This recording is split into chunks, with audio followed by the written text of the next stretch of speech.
Hey guys, answering some more questions for WordPlanter. I'm gonna put some links around. Go watch his videos first. They're about 4 minutes each, and then come back here. I'll wait. I'm also going to be showing the relevant clips, so don't worry too much. Okay, and here we go. And toleration means that I need to respect, adhere to, maybe even embrace what other people think, not just my own. But I hope that you realize that toleration is a bunch of crap. Because there's no way that in our country with so many different beliefs and laws being passed, you're always going to tread on somebody. And you're always going to have to not tolerate somebody. That may be true. We don't tolerate child rapists or murderers. Moving on. But here's the thing on both sides of Christians and atheists. They have to fight with one another because they're opposing ideals and beliefs. They can't get along. There's no possible way that they can. And so toleration is a bunch of crap. Now in the state that I live in, the state of New York, the big hot button is gay marriage. And I hear comment after comment after comment by atheists that religious people, especially Christians, oppose it and don't want it. And because of that, we're narrow-minded, we're idiots, blah, blah, blah, blah, blah, blah, blah. And you play the toleration card. Well, don't you realize that if gay marriage gets passed, that you're not tolerating what I believe? I love it when theists try to oppose gay marriage with this idea that it infringes on their beliefs. Having gay marriage legal doesn't infringe on your religious freedom in any way whatsoever. All it does is give gays the right to get married in their religion. You, in your religion, can keep gays out of your religion with their marriages. So stop crying that it's attacking your beliefs when all you're doing is actually attacking other people's beliefs with this idea that you could take away people's right to have gay marriage. You see, there's no secular reason why gays shouldn't be allowed to get married. So all the opponents have to turn to these religious excuses, and all of that just fails because of the Establishment Clause. You just can't fight this thing with a religious argument. You see the double standard? You see the slippery slope? No, I don't. I'll give you an example. In public schools, prayer was taken out, and the whole reason why is separation of church and state, which in reality needs to really be studied out, because what you think separation of church and state was historically is not what the definition is taking on in modern times of 2009. First of all, U.S. law is malleable. It always has been. That was the idea from the start, so that it could be changed. Second of all the Establishment Clause says is Congress shall make no law respecting an establishment of religion or prohibiting the free exercise thereof. That's it. That's why when all these other different things come in, they could adjust accordingly. That's why you think it isn't the same as it was when they first wrote it, because they had it malleable. But what about my belief of wanting to be able to pray in school? You've totally taken that away from me. No, we haven't. You just don't understand what no prayer in school means. It means the school can't endorse a prayer. You could sit at your desk and pray till the cows come home. Now, if you don't want a teacher leading an entire class in prayer, that's fine. But as an individual teacher, if I want to pray at my desk, and even pray out loud, a teacher praying at her desk out loud might be construed as school-led prayer. So she would have to leave the classroom if she wants to pray out loud. If I want to have time to do that, if I want to pray at my desk as a student and pray out loud quietly to myself, why is that wrong? It's not. You claim atheists and non-religious people to want tolerance, but when it comes to religious beliefs, you're the most untolerated people. Freudian slip? But don't sit there and say that my viewpoint of being a Christian is absolutely narrow-minded and stuff, when I can say the very same thing about yours.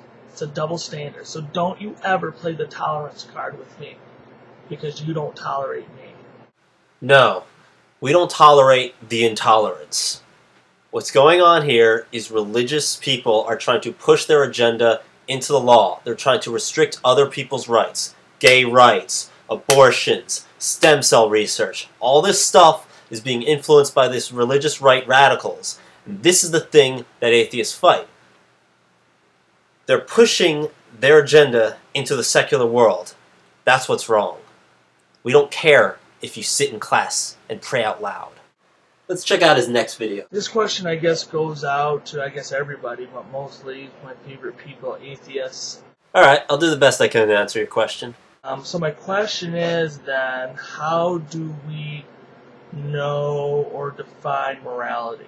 Now, I believe in laws and I believe in morality because my standard is the scriptures. If we are evolved through Darwinian natural selection, why is your morality better than mine? Why do you get the right to make the rules, and why do I have to follow them? Okay, I didn't make the rules. You didn't make the rules. The politicians didn't make the rules. All we're doing is trying to follow most closely what best suits reality. Reality is there are consequences. Now, you later on in your video mentioned that things have consequences, and that's why we have morality in a secular world. Something like that. Yes, there's consequences to our actions of some laws set by the United States and stuff. But why should I be forced to follow them, though? What we actually mean when we say there are consequences, we don't mean we're going to jail. We mean if everyone acted this way, what would the world be like? This is what came out of evolution. If all the creatures in a species tried to kill each other, that species would go extinct.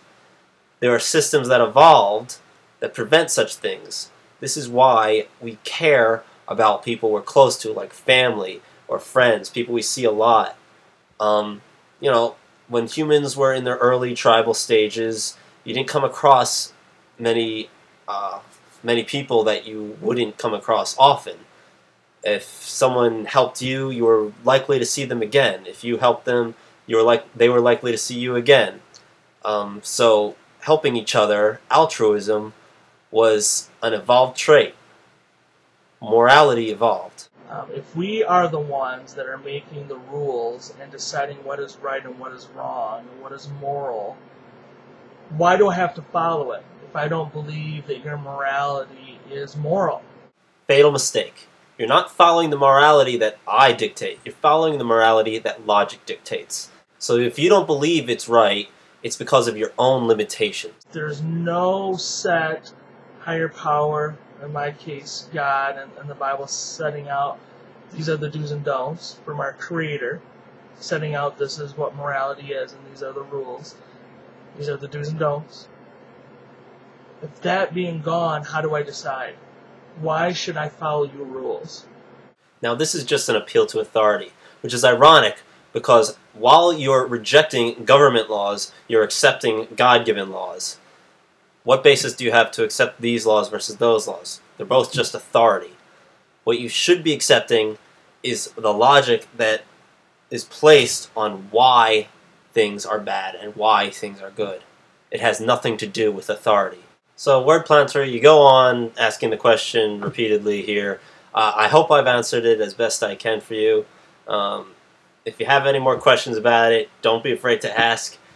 I hope I wasn't too hard on you either. This was really just for fun, and it was really an easy set of questions that you had here with these two videos. Hope to talk to you soon. Okay, bye.